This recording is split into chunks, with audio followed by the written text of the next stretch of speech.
അതിലേക്ക് തക്കാളി, സവാള, ചെറിയുള്ളി, വെളുത്തുള്ളി, ഇഞ്ചി, പച്ചമുളക്. ഇതൊക്കെ നമുക്ക് ഇഞ്ചിയും വെളുത്തുള്ളിയും ചെറിയുള്ളിയും ചതച്ചെടുക്കുക. പച്ചമുളക്, തക്കാളി, സവാള ഒക്കെ മുറിച്ചെടുക്കുക. അപ്പോൾ നമുക്ക് ഈ ഒരു രീതിയിൽ നമ്മൾ കട്ടാക്കി വെച്ചാൽ പുറത്ത് നല്ല മഴയാണ് കേട്ടോ. അപ്പോൾ ഇതാ ഈ ഒരു പരുവത്തിൽ നമുക്ക് ഇതൊക്കെ ചതച്ചെടുക്കുക. കേൾക്കുന്നുണ്ടോയെന്നറിയില്ല. വെളിച്ചെണ്ണ ഒഴിച്ച് കൊടുക്കുന്നുണ്ട്. വെളിച്ചെണ്ണ ഒഴിച്ചിട്ട് മഴ ആയതുകൊണ്ട് കേൾക്കില്ല. വെളിച്ചെണ്ണ ഒഴിച്ചിട്ടുണ്ട്.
നല്ല ജീരകം,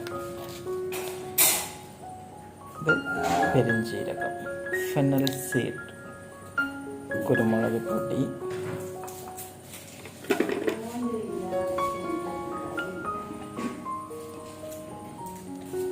മല്ലിപ്പൊടി,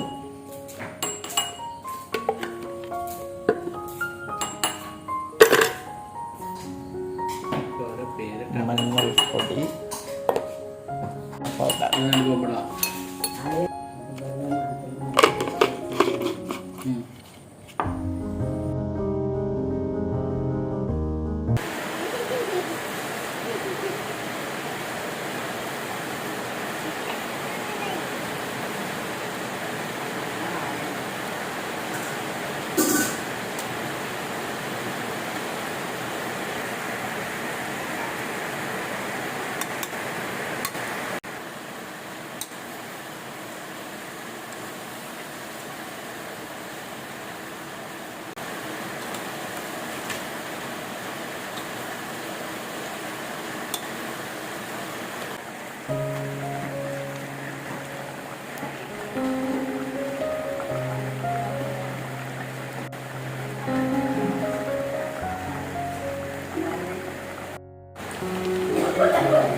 ഗ്രേവി ഉണ്ടാവില്ല.